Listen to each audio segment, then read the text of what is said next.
I'm going to try and go through as much as I can, and if you guys have questions along the way, if you can use the group chat to write your question, and I'll try and answer them as I go, or we can do kind of a Q&A at the end. And see how things go. So the first part, I want to kind of do an overview of video and filming 101. So we'll kind of talk about lighting, we'll talk about sound, we'll talk about a couple filming options that you can do with your phone, so it's a little bit easier for you to film yourself.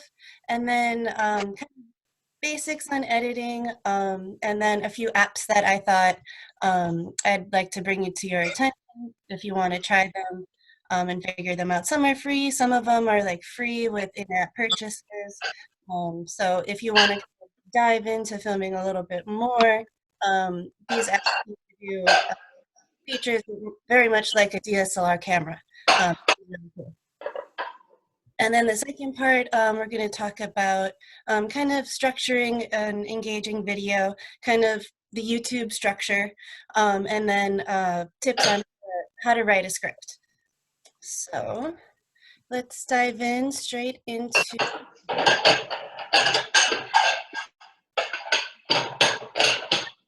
sure that's my mom putting away dishes. Yep. No, I'm back. I was waiting for you to get here. Okay, What you should do is mute yourself. You can do whatever you want. Up in the corner, it says mute, unmute of your picture, and then do whatever you want and not disrupt. Thank you. Okay, cool. So lighting. So lighting in general it's a creative art form. So there's some things that can be very specific. You can go very technical into things, but for what we're looking for, really the main point is we just need to focus on the subject. So if you can see me pretty well, I just am right in front of my window. I have the window directly in front of me. I literally have no other lights on in my room. And it gives pretty decent light. It's me, the background's dark, so really all you focus on is me. So really that's the easiest way you can do it if you can find a window, but really the main focus is to light yourself. All the background, all the other stuff is really secondary. Then the next thing you would do would be to try and find lights within the room. If you have table lamps, decorative lights, floor lamps, anything like that you can turn on. That would also really help if you're doing a walkthrough of the place. Just go through beforehand and turn on all of the little lights and desk lights. It'll just bring atmosphere and lighten up everything as you walk through. One thing I use, which isn't very complicated or expensive at all, and I use this for photo shoots and video shoots, is I just use a regular desk lamp. Can you guys see that okay? So yeah, it's your regular desk lamp. One of the keys is to find a decent light. So you don't want to find a soft light. You want to find like a light bulb that has higher wattage. And then one thing I use too to kind of soften up the light is to either use like a paper towel, to use a blank sheet of paper, and just tape it around. Let me show you quick what it looks like. And it just makes a subtle difference, but just enough to make you even that much more of a focus. And if you don't have anything, really the best thing you can do is just go outside, use the natural light. Don't be in direct sunlight because it'll be a little too harsh on you. So if you can find a place in the shade, under a tree or something like that, it'll give you kind of the best thing. Angie, don't mean to interrupt you. I also have a ring light in my office that people are welcome to borrow. So if someone would like that, it also changes the lighting like Angie's referring to, and you can use that as well. So just let me know if someone would like to borrow it. And that one's really nice too because it goes right around your camera, so it's really showing a lot of light on your face. So that's super easy to use too. So this is kind of the basic setup that I have going on right now. So I have a window, I have my phone or my laptop, my camera filming, and I have my lamp right over to the side here. So what this does is really focuses on my face, and then the lamp just gives softens it up a little bit so I don't have quite so many harsh shadows. And then the next way would be to add a secondary light. So let me turn one on here. And same thing, I've got a little piece of white thin paper towel over it just so it softens it a little bit. So what it does is just adds a little bit of filler light to the sides here so you can see a little bit more of the definition of my face. So it's super easy, not expensive at all. This setup cost me $25 to $30. And I use it for use it for photo shoots. I use it for video myself, and it's a pretty easy DIY way to do it. So then a few more lighting tips. So like I said before, make sure you have at least one light source. And ideally you want it on top of the camera or next to the camera. That's going to give the most focus to you because you will be in front of the camera. And then if you're using ceiling lights, for example, I have my ceiling lights turned off because I'm directly beneath a light, so it would shine directly down on my face and give me shadow here. So either just move to the side if you're going to use your ceiling lights or turn them off. Also, just depending on the light you have, you kind of got to work with what you have. So if you can, bring in additional lights to lighten up the background. And like I said, use white paper towel, Kleenex, blank paper to give it a softer effects. And if you want that stereotypical kind of like twinkle that you see in a lot of videos and like Instagram stuff, their light is just slightly above their eye level. And that's what gives them a little twinkle effect. So then this is kind of just an example of the standard 3-point lighting. This is kind of like the standard documentary go-to.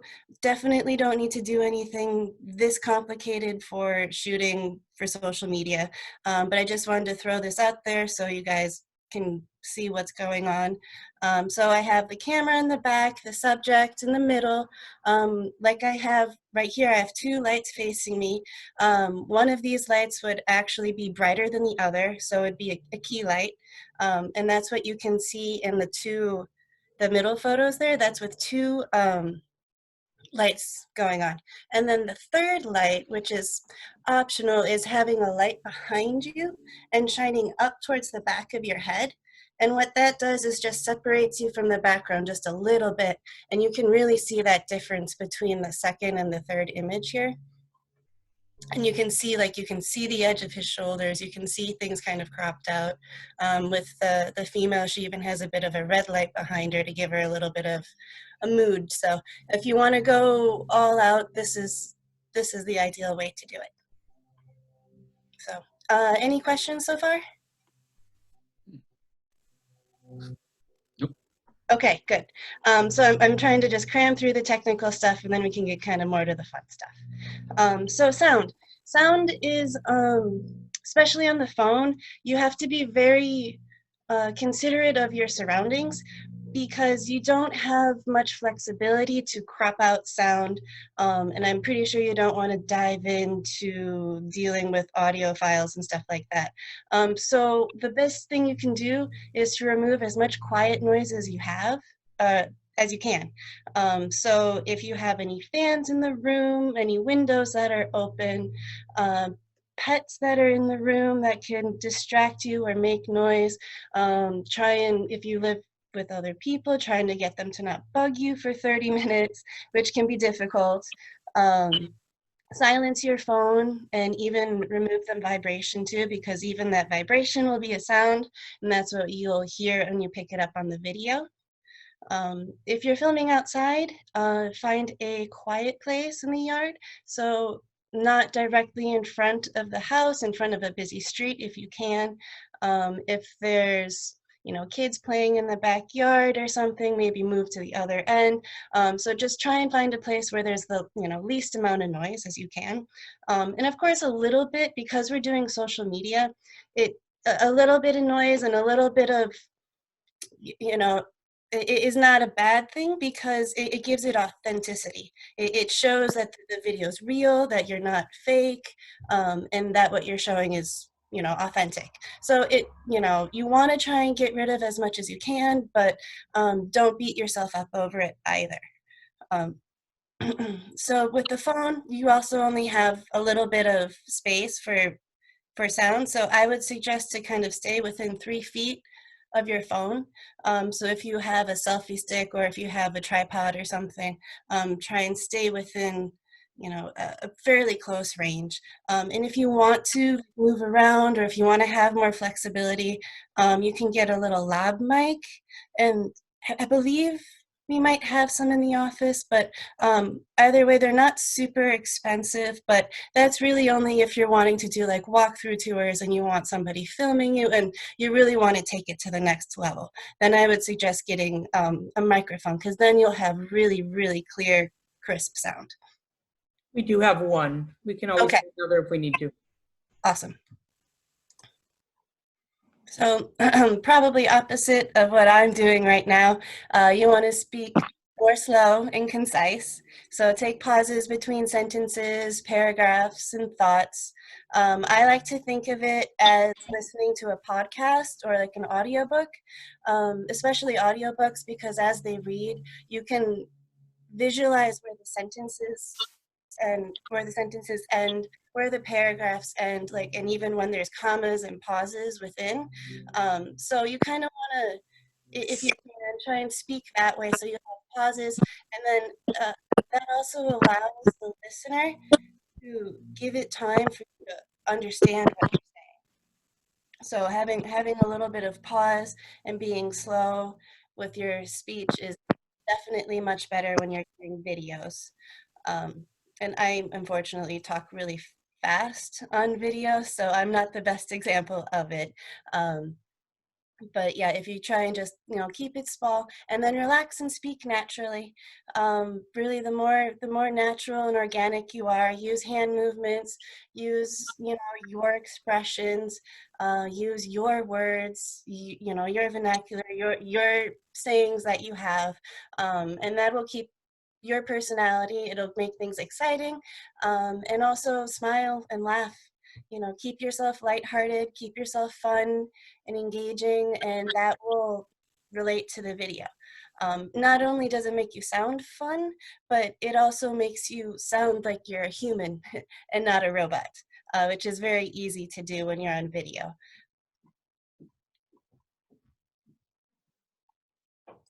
So, and then we've got a couple of filming options. So this will kind of go through technical ways of how you can kind of film with your phone. So of course you can use the front-facing camera, which is like the guy's very pixelated photo on the right here, where you can hold it in front of you and talk. Selfie sticks. You can also use tripods, any sort of lean it up against the laptop, but find any sort of way to lean it up and prop it. There you go. And that will work just fine for what we're doing. We're not doing anything high quality or any super in-depth. So what we're doing, social media posts, this will work just fine. And since the technology keeps getting better and better and better, the front-facing phone camera will probably be just fine. And that's a great way to start. And then these other options will be to use the back cameras of your phone, because those are higher quality, and you do get a little bit more options with those. But of course, you can't see yourself while you're filming it, so it makes things a little bit difficult. So one thing you can do is add a placeholder. So for example, if I'm filming in my little setup, I've got my window in front of me, I've got my 2 lights here, and I want to make sure everything is good to go before I start shooting. I can stick a backpack, a purse, something right where I'm sitting. So you can kind of see what it will look like if there's anything in the away, objects you need to move to get a kind of deep and clean shot. And then, of course, remove the placeholder, and then you can begin filming. Another option you can do is to use a mirror, much like this photo on the right here. So any size mirror. They also have clip-on mirrors for phones that are just for this purpose. But that way you can see a reflection while you're filming, so you can make sure everything looks good and things didn't randomly stop recording or something while you're filming. And then a final option, we can mirror screens. So if you have an iPhone and a Mac laptop, you can plug them in, open up QuickTime, and you can share screens that way, which is super easy. If you have a Windows and Android, you can use the Windows Connect. You just need to make sure that you're on the same Wi-Fi. And then if you have a Chromecast or an Apple TV, you can do it that way and have it mirror onto a TV. Then that way you can see yourself while you're filming. Much like this photo on the right here. So then I've got a couple more filming tips. So to remember why you're doing the video. There's a lot of technical things, and it can get really overwhelming when you're trying to do it. So just remember why you're doing the video, what's your passion aligned behind it, and why you want to do this, why you want to be in front of the camera, and that passion will come out in the video. So just kind of reminding yourself, this is what I'm doing, this is why I'm doing it, because I really want to help people, then your passions become aligned, and then that comes out in the video. And it definitely doesn't need to be done in one take. One of the best things that I've experienced when I've done videos is to, pause in between, almost like give yourself a breath, give yourself some space, and then continue or go back and, fix your mistake. So that way, when you're thinking post-production, editing-wise, then you can actually, okay, well, here's the mess up. I can get rid of that. And then here's the next take. And you don't have to worry about uhs or ums or weird sounds that will make the audio sound weird when you cut them. So, don't be afraid to do more than one takes. What I like to do is get like an take out of the way. So just do a rough through of the script, get all the ums, all the pauses, all the awkward moments out of the way, and just kind of like, okay, well, that's where that is, that's where that mistake is, oh, that word is kind of weird. So now you know what you're doing, and then kind of calm yourself again, and then go, and then as you make a mistake, pause, and then continue. And the beauty is, like, if you're doing a stationary video kind of like this, you're staying in the same spot, so it's really easy to cut back and forth, and you won't really be able to see much of a difference. And I have a video I'll show you a little bit later that will explain that or show that. And then another thing is to pretend you're talking to someone, whether it be like your ideal client, your family member, ideal friend. It just makes you feel more organic. It makes you feel like, again, you're human, you're not a robot. It's really easy to get very monotone and kind of redundant with your speech. So just feel like you're talking to somebody, with a good friend that you haven't met in forever. Some people actually hang a photo of a person right on top, like above their camera. So they're talking to a photo of a person the whole time. That way they feel like they're talking to somebody and they're not talking to the abyss of the internet, which can be very daunting. And of course, practice. One thing that I thought was a really good idea is to just start filming yourself randomly throughout the day. Get yourself used talking to the camera, watch your videos back, and just be critical to yourself on how you can improve. If you say a lot of ums, or if you have a lot of awkward pauses, and you kind of catch the pattern of that, then the more you do it, the more you can be like, oh, I need to not do that. You'll also get used to the kind of lingo that you're used to talking with, the speed and the style. So the more you do it, the more comfortable you'll get. Facebook stories, Instagram stories is a fantastic tool for you to practice. And the beauty of that, it's only 24 hours, it can go away. And there's so much content nowadays that it's, the more you do it, the more you'll get used to it. And, you make a fool of yourself one video, there'll be 20 videos down in 20 seconds and they'll completely forget about it. So I really, suggest that you guys practice with the live social media platforms that we have, because that'll really get you used to seeing yourself, hearing yourself, and knowing, the speed and describing things of how, regular day stuff goes. And then that will help with your real, when you're trying to do a real video in the future. And then, of course, prepare beforehand. Know what you're talking about before you go on camera. The less thinking you do on camera, the more natural it feels. If you're trying to think behind your head, it will show on camera. So again, being prepared, practicing on what you're doing, will really help you in the long run once you're actually at the filming shoot day. So, and then moving on to editing. So thankfully we don't have to do the film editing anymore like this. That would be painful. And we have a ton of apps and there's a ton of ways where you can do it very easy, which is fantastic.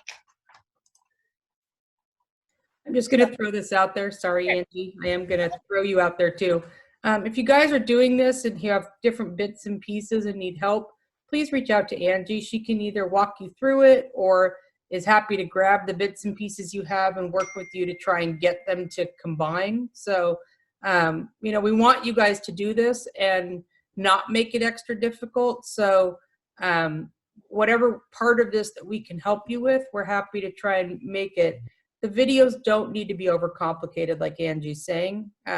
Just a little thought behind them, and then just do them. People like the natural and they want to know the real you, and I think that's part of what Angie's trying to get to. So we're happy to help you edit them or put them together or help you post them or look at them and just tell you what we think before you post it if you're unsure. Whatever part of that, Angie, Rihanna, myself can do. Angie's probably the best for the editing. I won't take credit for that, but the rest of us are happy to criticize you. Yeah, no, please. And if you have stuff and hey, I have a handful of videos, like, what do you think? Can I get your feedback on this video before I post it? Yeah, please send them over. I would be happy to give you guys a little bit of feedback and tips on how to improve. And I love editing, so send video editing over my way. So yeah, so think of editing while you're filming. So one of the things that's really easy to do is just film everything, but then once you hit into editing mode, you have to literally go through everything. So when you're in the filming stage, the production process, really kind of think, if you see yourself going through B-roll or it's like the extra footage, you're like, well, am I really going to use it? Is it going to add to my video? And then also, especially if we're doing tours or something like that, make sure you have enough. Did I zoom into this area? Did I get a good shot of the view? Did I get a nice close-up of the fireplace? Did I showcase the appliances? And when we go into part 2, that'll, when you have a game plan with kind of a script, that will really help with you cutting down on what you're filming and what, not wasting your time and getting stuff that you're not going to use. And then similarly with, when you're producing the video and when you're editing, have a main goal, have a purpose. So, what's the goal of the video? What do you want people to do? How do you want people to feel? Why did you make it? That'll help you kind of go through the clips and keep you confined into what your topic of your video is, because it's really easy to go off on tangents when you're trying to put a video together. And that'll go along, which is why in the second part, I think it's important to grab a script, because then that's something you can go back for and really kind of edit with that. So that'll gives you a tool guide. And then here's just a quick editing process if you guys want to try and do it yourself. One of the biggest things that you want to do is put everything into one folder. So say, for example, I'm doing a walkthrough tour of my property on West Mercer Way. I'm going to have, you know, virtual tour, West Mercer Way, that folder. And then within that folder, I'm going to have another folder for my videos, another folder for my music, another folder for, I don't know, any sort of graphics. Maybe I want to add like a housing update at the end of the graphics there. So that way, when you're putting everything together, you can find it in the end. Because if you try and do, the more complex videos you make, the more assets you have. So the more organized you are, the easier it is for you to find things in the long run. And then, of course, you want to import it, add all the footage to a timeline, which is kind of like your working area of a video. And then you want to cut out all of the unwanted clips, so that the ones where you mess up, all the ums. And then before you go into anything else, create your story, which is good kind of by going with your script again. Then you make sure you add in your audio. So if you want to add music in the background, then you would add that, and then kind of refine it from there. A lot of times you want to cut with music. So you want to cut with the rhythm of the music, which is why you'd want to refine it there. Then if you want to add any text or titles, effects, audio, color, that's when you do all the fancy stuff, which really you won't really need to do much of. Most of our phones color correct really well. A lot of the phones nowadays have really good audio, so you really won't have to do much outside of maybe a transition here and there, adding a title, maybe adding, you know, the address on the bottom or something like that. Then you export, review. Then a lot of times I write down the mistakes that I see at the review, finalize it, and then export and publish it again. So that's kind of, in a nutshell, the process of editing. And of course, I can always do that. I can always help you out with this. I can always do it for you if you are too busy and can't take care of that yet. So then a few more editing tips. One thing you can do is like make sure your last take is the best one. So that way you can just go to the very last bit of that clip and then get rid of all the stuff in the beginning, so you don't have to filter through all of the bad stuff.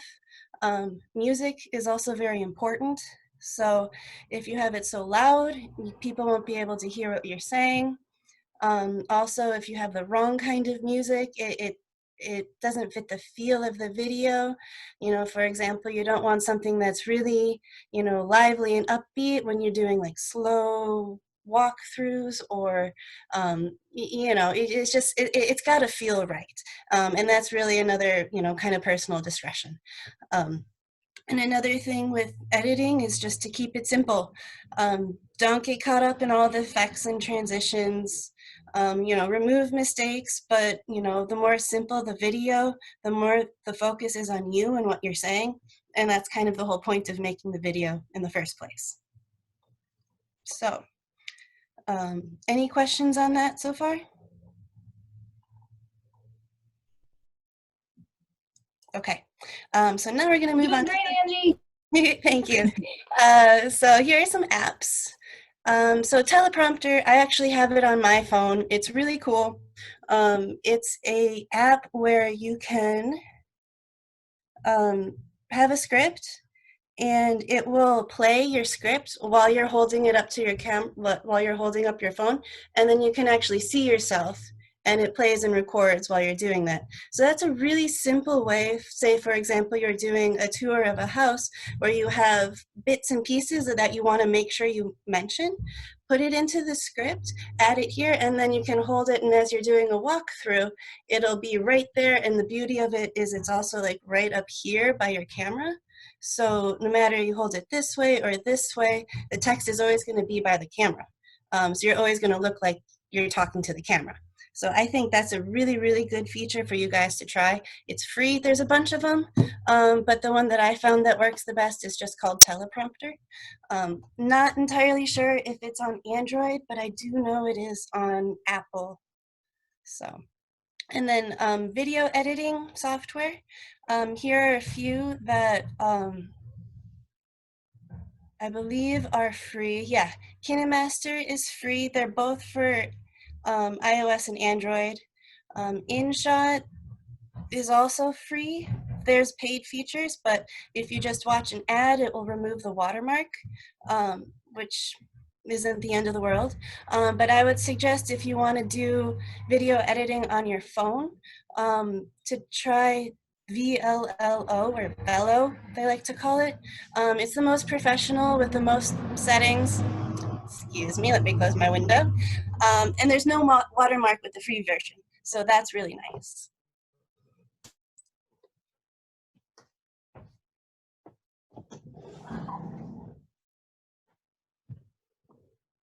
Yeah. So that's a great example of why you want Windows closed. So then, so filming for the Android and iOS, Open Camera is free for Android. The people that I did a bunch of research on for this raved about Open Camera. It's an open source. It will always be free. It's been around for a long time. So if you want to kind of get in depth with some of the filming, that's a great one to try. Pro Movie Recorder is also a great option for the iPhones. And then this Filmic Pro in the middle is really, really good if you want to have the most flexibility with your phone. This makes your phone literally like a DSLR camera.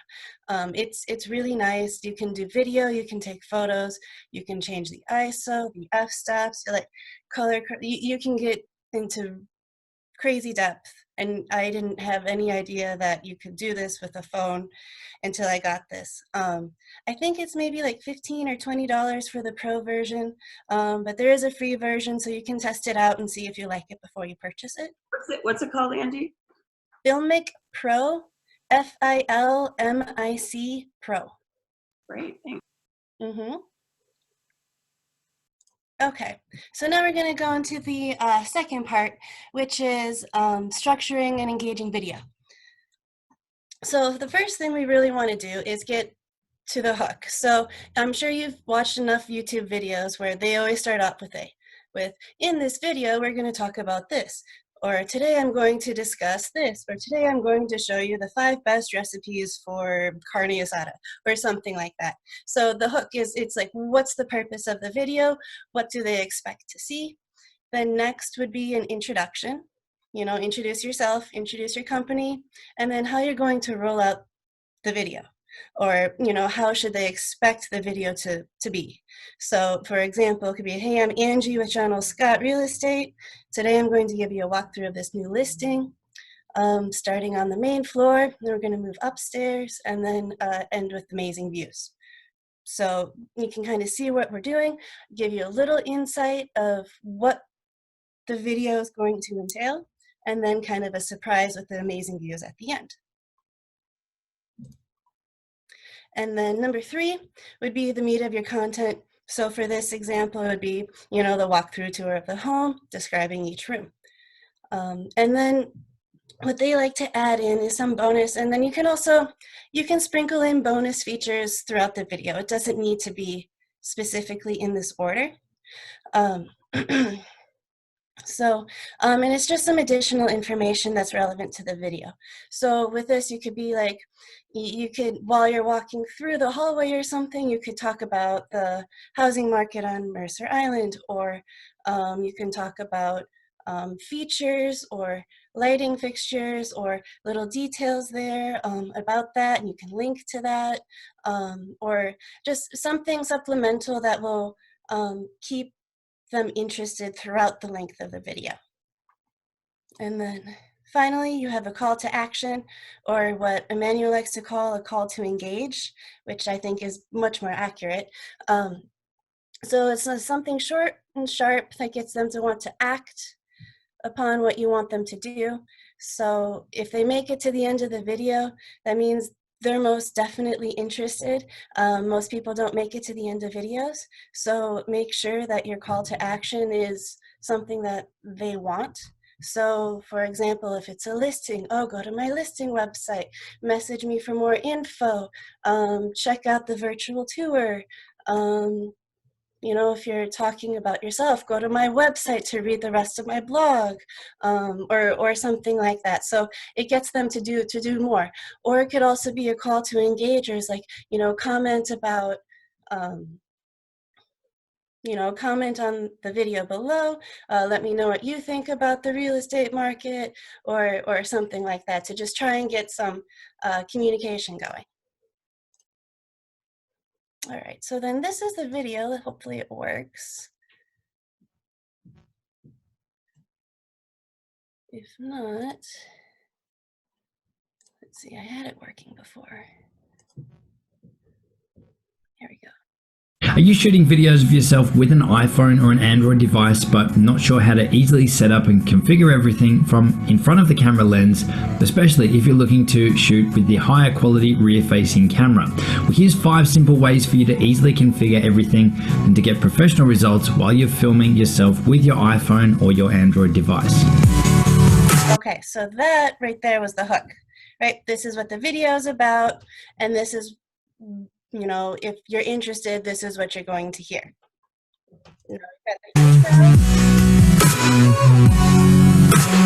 Hey, it's Justin Brown here from Primal Video. We release a ton of content to help you get better results with your videos faster. If you're new here, then make sure you click. So right here, so he introduction, talked to himself, his company, then he talked about what his, which in this case happens to be his video channel, what his video channel is all about. And then he goes into a little bit about that subscribe button, and all the links to everything we mentioned in this video you can find linked in the description box below. So let's jump into it. Now, if you're shooting videos by yourself, it can be difficult to set everything. So then here, subject intro. So now he's just going into detail a little bit further about what the subject or the subject of the video is about. So in the very beginning, real estate wise, you're like, you know, welcome to, you know, this address. Let's go take a look. Hi, I'm so-and-so with this, you know, with John L. Scott Real Estate. You know, we're going to do a virtual tour of the house. This is, and then you can add some more details about the house before we even get into it. So it keeps people engaged a little bit more. Up and configure everything like your lighting. Yes. Sorry. I just want to make sure, because I know during our meetings I have trouble showing the videos. Can everyone see the video that she's showing or hear it? I can hear it, but I can't see it. Oh, you can't see it? Okay. I can see it. I can see it and hear it. Okay. Same with me. I can see it. Okay. I just want to make sure. Maybe Lori, what are you seeing? mine or something. I'm not sure. Are you on a phone or a laptop? My laptop. Oh, interesting. It's fine. It's fine. I just wasn't sure. So. Okay. No, I just wanted to make sure, because I know on Tuesdays people can't see mine, so I want to make sure. Lori, maybe make the screen that you're looking at smaller, and it might be behind something. Because it should be the same window that like all the people show up on, and the rest of her slides were on. Were you able to see the rest of her slides? It was earlier, and then all of a sudden it's not. So don't stop for me. I'm listening. Okay. No, I just want to make sure. Okay. Sorry. And I'll send out the PowerPoint too, so you guys will have all of these notes as well, and check out the video.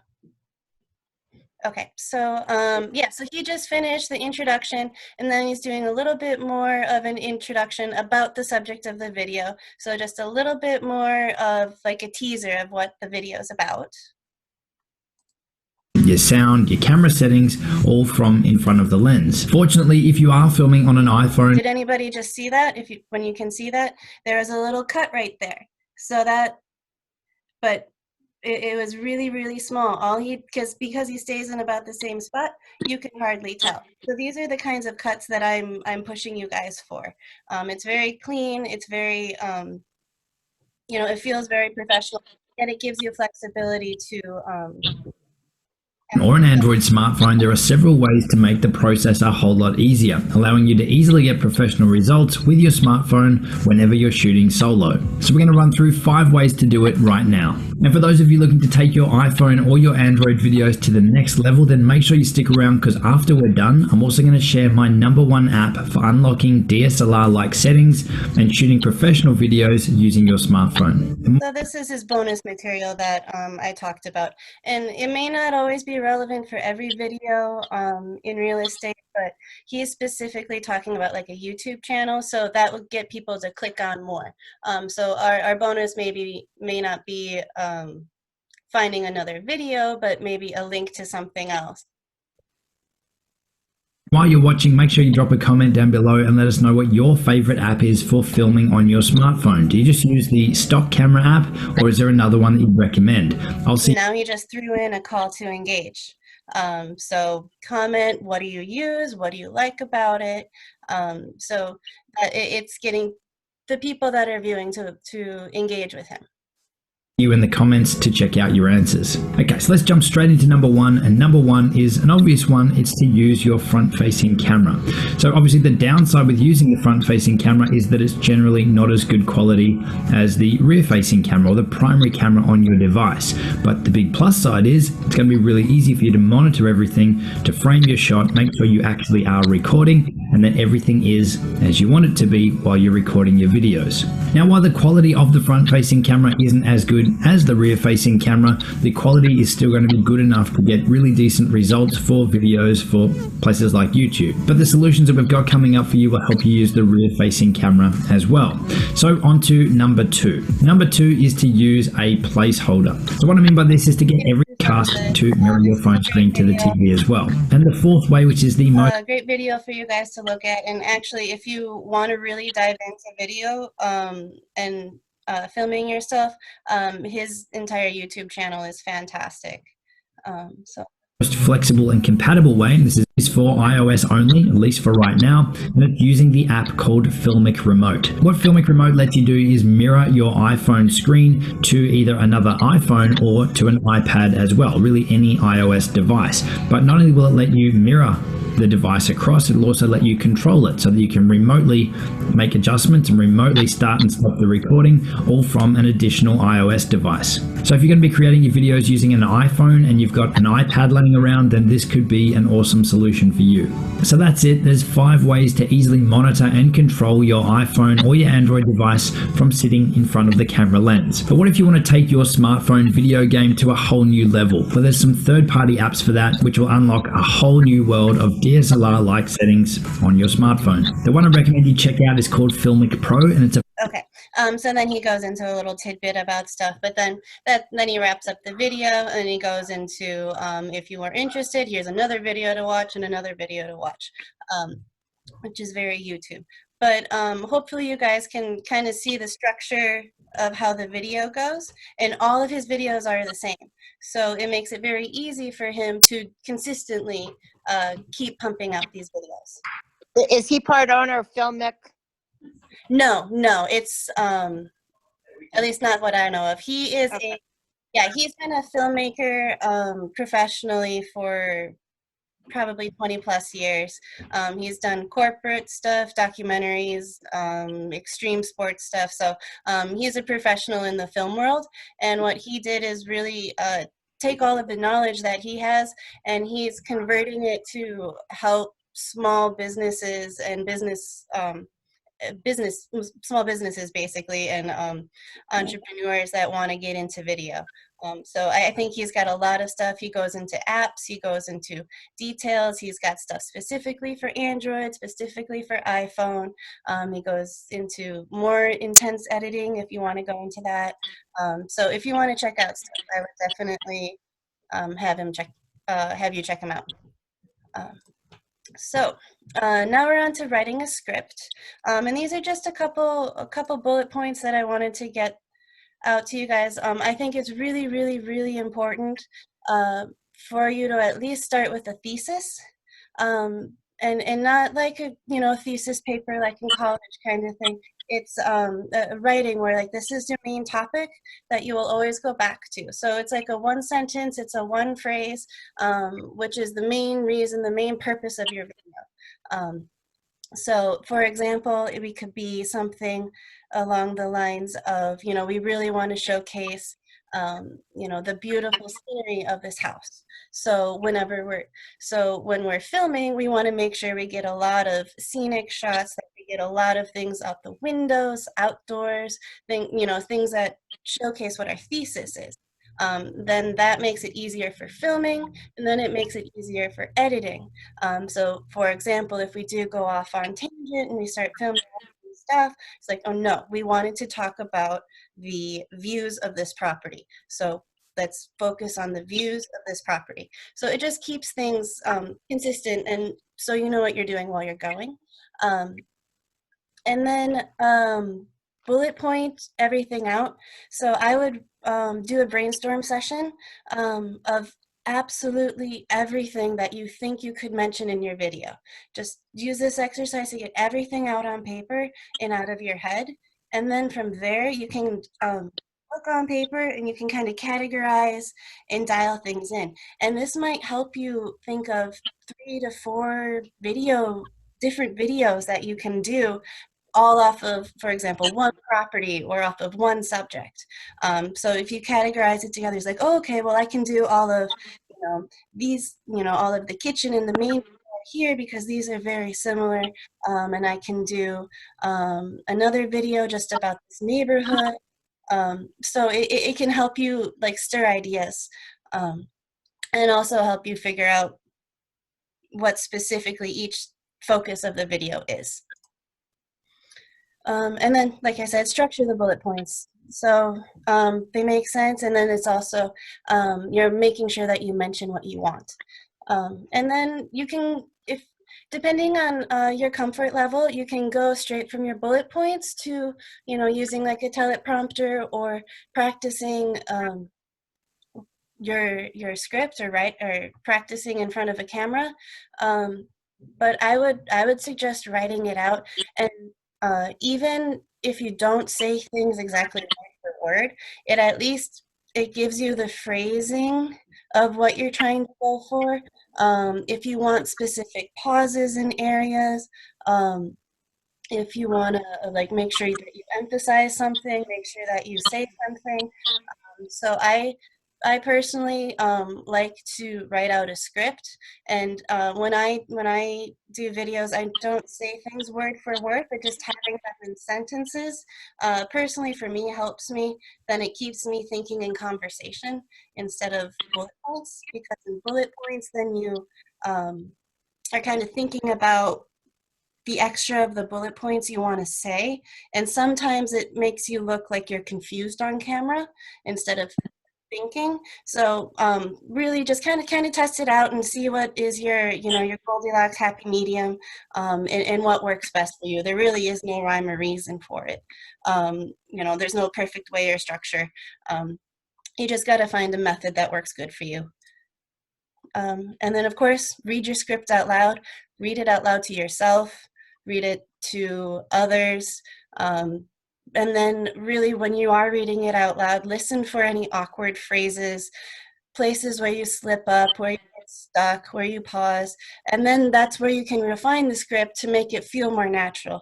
If you're trying to use words that you normally don't use when you speak regularly, you probably want to omit those, because then you'll be more likely to stumble upon them when you're speaking, because it's not part of your regular vocabulary.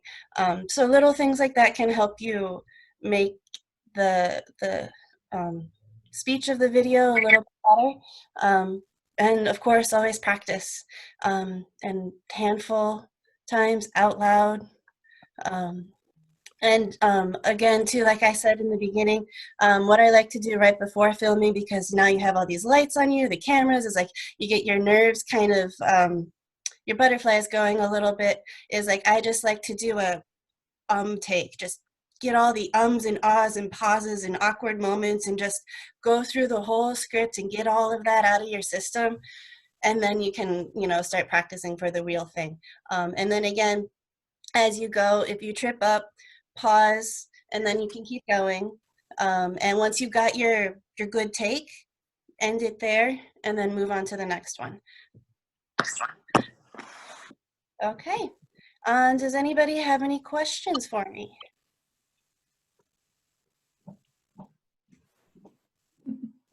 You're also silent. So Angie, would you agree that the most important thing is these aren't professional videos? Yes. And that people actually appreciate when they're not, there's a difference between a professional video and maybe just doing things on social media. So people Correct. should just do, right? So doing is better than not doing, even if we make a little bit of a mistake with the lighting or or all that kind of stuff. Absolutely. Absolutely. Really, and again, we're talking mostly about social media. So social media is so fast paced nowadays too. If you make a video and it's not the greatest, so be it. People are going to forget in 2 hours. Like there's just so much going on. There's so much content that really just the more you do it, the more comfortable you'll get, and the better things will be. And do you also have a length of time for a video that you recommend? Like how long should a video be if we're trying to put it on social media? Definitely under a minute. So Instagram, I believe you can't upload a video under a minute, and then it will go into multiple videos, I believe.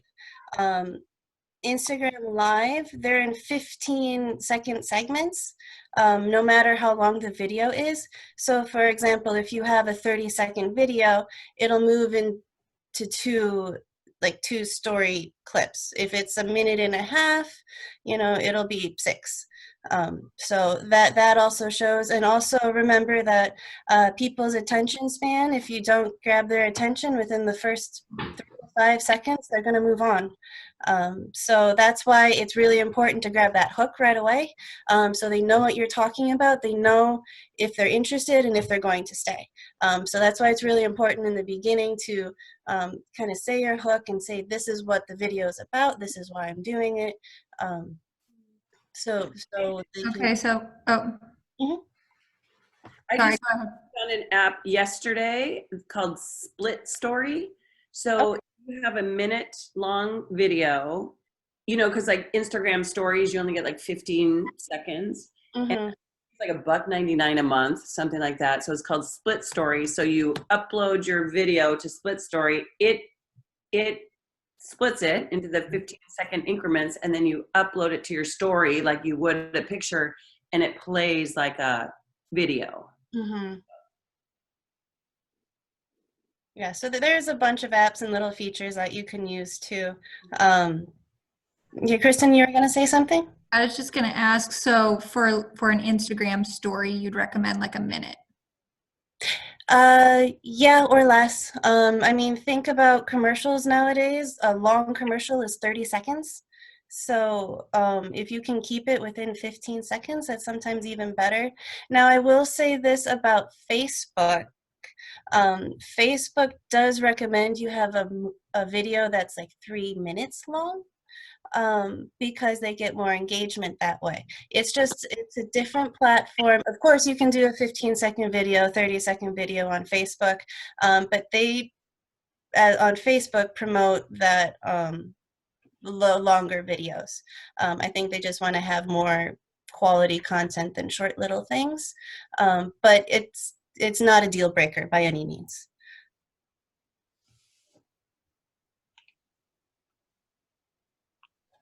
Angie, I do all my video horizontal. Is there any benefit to doing it vertical, or is it just, or what's recommended? Well, I think it depends on the platform. So I would suggest you continue to film horizontal. Those are best for videos, and then you can almost always convert a horizontal video to a vertical one. And I know the Justin Brown guy, he's got a video just on that, converting videos from horizontal to vertical. But I think Yeah, I would continue to go horizontal landscape view just for video's sake, and then you can always kind of crop down from there. So when you do a horizontal video, you don't want to be, kind of direct in front of the camera, because say for example, if I was to cut myself off to do an Instagram story, it would be like my giant head and that's about it. So that's something to keep in mind too. If you're thinking about converting it to a vertical, or you want to do it for like a Instagram stories too, you'd want to be back further away like this. So then when you crop yourself, you still, you look like you.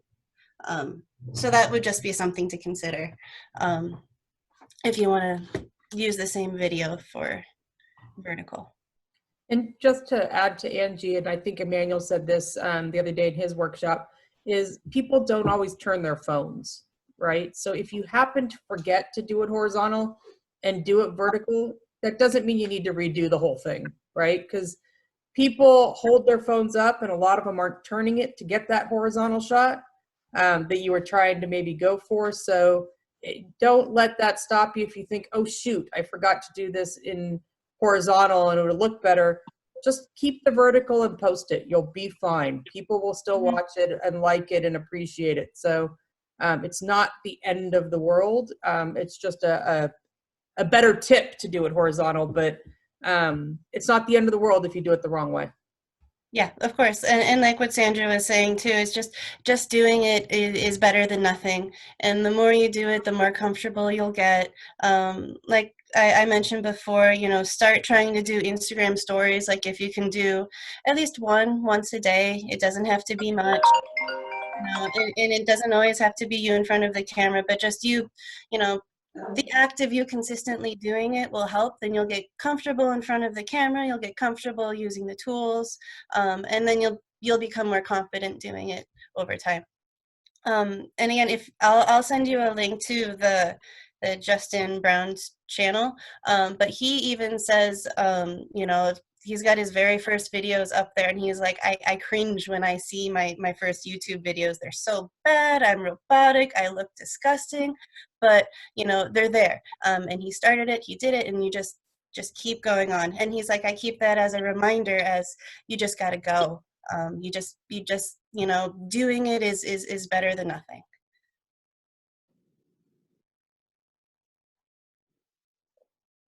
Well, Angie, this was absolutely fantastic. So thank you so much. Thank you so much. Yeah, thank you. I greatly Thank appreciate it, Angie. We will have a part 2 where we get into maybe some more like walking with the videos and how to do that tour and how to do, some more tips and tricks, as you can see. But I appreciate all your hard work, because this was super helpful. And I know it may sound overwhelming to a lot of you, but really it's the little things and it's just practice. And please reach out to, I'm throwing Angie out there again, reach out to Angie or myself or Rihanna. But once again, if you want the true technique, reach out to Angie. And she can help just kind of walk you through maybe the stumbling blocks. But Angie, this was fantastic. Yeah, and if you have any questions or come across anything, again, if you're making a video and you want some feedback, I'm here for you guys. So Thank you. Thank you very much, Angie. Thank you.